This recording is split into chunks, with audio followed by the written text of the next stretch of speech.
Assalamualaikum warahmatullahi wabarakatuh.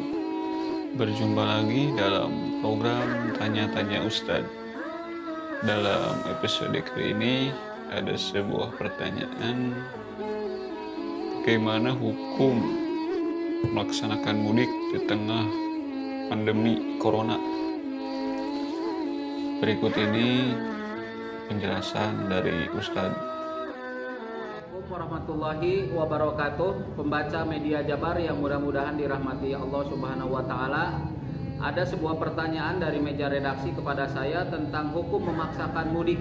Yang perlu digarisbawahi, hukum memaksakan mudik di musim wabah corona atau di saat pandemi corona ini atau COVID-19. Jawaban saya, kita sudah melihat realita keadaan di Indonesia dan di dunia bahwa corona ini, pandemi global corona ini menyebabkan banyak orang yang dirawat, banyak orang juga yang meninggal dunia, bahkan ribuan orang meninggal dunia.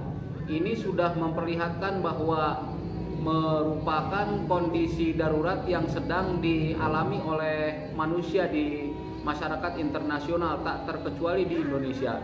Di dalam kaidah fikih ada disebutkan la dorro wala diroro, tidak membahayakan dan tidak juga membuat kemadaratan. Artinya kita bukan berarti tidak ingin bersilaturahmi, kita bukan berarti tidak ingin melaksanakan sholat Idul Fitri di kampung masing-masing. Namun jika melihat merunut kepada kedaruratan yang sedang terjadi, kedatangan kita ke kampung kita bisa menimbulkan madarat atau masalah baru buat keluarga kita, teman kita, dan tetangga-tetangga kita di kampung. Dan ini perlu didalami oleh kita bahwa kebahayaan dan kedaruratan yang memang saat ini realitanya sedang terjadi ini perlu disikapi dengan bijak oleh kita. Maka hukum memaksakan mudik ini bisa disebut melanggar ketentuan yang Allah berikan di dalam Al-Quran, juga ketentuan Rasulullah SAW dalam hadisnya.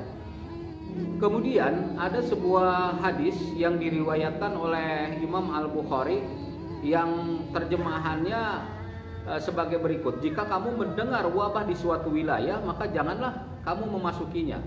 Tapi jika terjadi wabah itu di tempat kamu berada, maka kamu jangan meninggalkan tempatmu itu.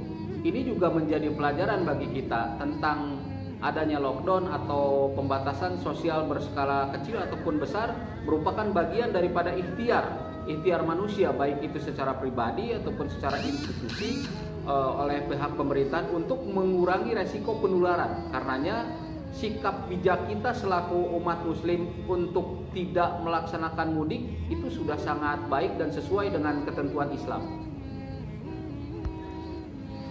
Para pembaca media jabar.com yang saya hormati, jika dikembalikan kepada kewajiban kita melakukan silaturahmi, dalam hal ini silaturahmi yang sifatnya bertemu langsung, tidak langsung, yang penting itu nilainya silaturahmi. Di dalam hadis dikatakan oleh Rasulullah SAW, man kana yu'minu billahi wal yaumil akhir falyasil rahimahu.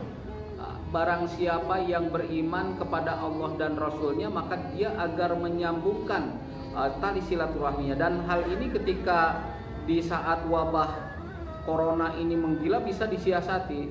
Pertemuan kita bisa diganti dengan pertemuan audiovisual, atau keinginan kita untuk berinfak juga kita bisa sampaikan melalui transfer atau melalui paket. Yang pada intinya bahwa nilai silaturahmi ini tidak akan hilang ketika kita tidak bertemu, ketika kita tidak mudik untuk datang ke sanak saudara, ke keluarga kita, dengan satu alasan, bahwa kita ini jangan sampai membahayakan diri kita dan juga jangan sampai membahayakan orang lain. Dengan tidak mudik, kita sudah menjalankan ketentuan Allah untuk menyelamatkan diri kita dan keluarga kita di kampung. Pembaca media jabar.com yang saya muliakan, demikian uraian yang saya sampaikan, mudah-mudahan bermanfaat. Kurang dan lebihnya baiknya dari Allah Subhanahu wa taala. Kalaupun kurang dan ada kesalahan, dari diri saya semata. Wassalamualaikum warahmatullahi wabarakatuh. Demikian jawaban atau penjelasan dari Ustadz terkait pertanyaan hukum memaksakan mudik di tengah pandemi corona. Jika ada pertanyaan yang ingin ditanyakan, bisa menghubungi nomor berikut ini. Assalamualaikum warahmatullahi wabarakatuh.